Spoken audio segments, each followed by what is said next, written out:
বাধা ফেসবুকে এখন, ও দেখো পোলা পানের মন বাধা ফেসবুকে এখন, মোবাইলে চ্যাটিং কইরা কাটায় সারাক্ষণ।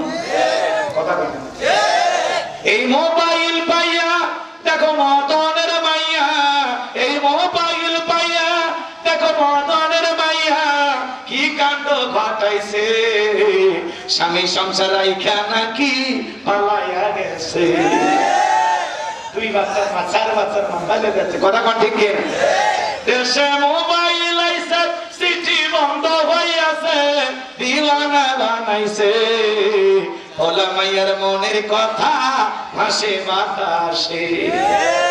ও দেশে টিকটক আসিয়া সব গেল ভাসিয়া, ও দেশে টিকটক আসিয়া সব গেল ভাসিয়া, সিদ্দিক সোরা নায়ক হইছে আইডি খুলিয়া। এই মোবাইলে হাই কি জাদু আছে ভাই, এই মোবাইলে হাই কি জাদু আছে ভাই, পোলাপান বুঝাছে পড়ালেখা তুইলা রাখছে সপ্তম আকাশে। কষ্ট দেব কিছু বলা হয় না বাজান, এদেরকে দেওয়ার হবে না।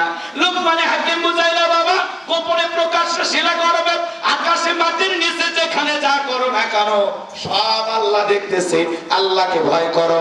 আমরা যদি সন্তানকে বলি বাবা দিনের আলো তেরা তেরা ধারে, গোপনে প্রকাশ্যে যা করো সব আল্লাহ দেখতেছে, সন্তানকে আল্লাহকে ভয় করতো না।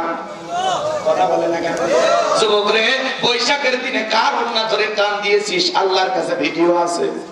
14 ফেব্রুয়ারিতে কার পিছনে গোলাপ ফুল নিয়ে ঘুরে সারাটা দিন কাটাইছিস, ফেরেশতারা লেখা রাখছে 10 টাকা ফকির চাইলে দেয় না। 14 ফেব্রুয়ারিতে 500 টাকার গোলাপ ফুল কিনে এরকম হাইব্রিড যুবক আছে না? কি প্রেম! 500 টাকার গোলাপ ফুল তোদের সাফা উঠে ফেলে। বিয়ের আগে অবৈধ প্রেম ভালোবাসা করা জায়েজ না হারাম? আল্লাহ যুবকদের হেদায়েত দান করুক। সরে বলুন আমিন। এইবার লোকমান হাকিম তার সন্তানকে বলতেছেন, ইয়া বুনাইয়া আকিমিস সালাহ, হে আমার বর্ষ, হে আমার কলিজার টুকরা সন্তান, সালাত কায়েম করো, সালাত কায়েম করো। বাবা হিসাবে সন্তানদেরকে মসজিদে নিয়ে যাওয়ার দরকার আছে না? পৃথিবীর সফল বাবা তারা, যে বাবা তার ছেলের হাত ধরে মসজিদে নিয়ে যায়।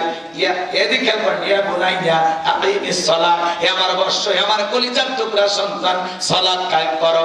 সন্তানদেরকে নামাজি বানাবেন, স্ত্রী পরিবার পরিজন যারা আছে সবাইকে নামাজি বানাবেন।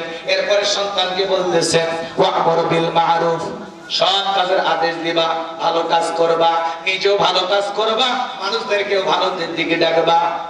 এরপরে বলতেছেন ওয়ানহা আনিল মুনকার, অসৎ কাজ করবা না, অন্যায় থেকে নিজেও বেঁচে থাকবা, অন্যায় কাজ থেকে নিজেও বিরত থাকবা, মানুষকেও বিরত রাখবা।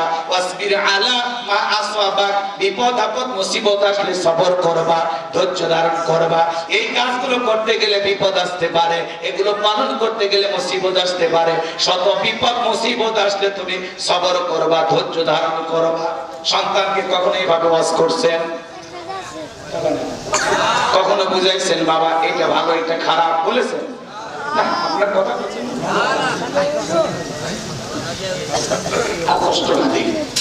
অনেক রাজি। সকলে ভালো থাকেন, সুস্থ থাকেন, আমার জন্য দোয়া করবেন, আমি আপনাদের জন্য দোয়া করি।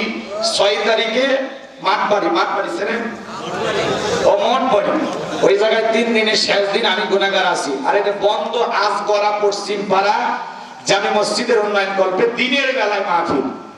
আমি আসবো ইনশাআল্লাহ 12 ডিসেম্বর দিনের বেলায় বাদ জোহর থেকে আসর পর্যন্ত আলোচনা হবে। যদি পারেন আসবেন ইনশাআল্লাহ। বক্তা শ্রোতা সবাইকে আল্লাহ পাক আমল করার তৌফিক দান করুন। অনেক রাত হয়ে গেছে, বেশি কিছু বলতে পারি নাই, যতটুকু বলা হয়েছে আল্লাহ যেন বাস্তব জীবনের কথাগুলো আমল করার তৌফিক দান করেন। জোরে বলুন আমিন। ওয়া আখিরি দাওয়ানা আলহামদুলিল্লাহি রাব্বিল আলামিন। اللهم آمين. ربنا ظلمنا أنفسنا وإن لم تغفر لنا وترحمنا لنكونن من الخاسرين.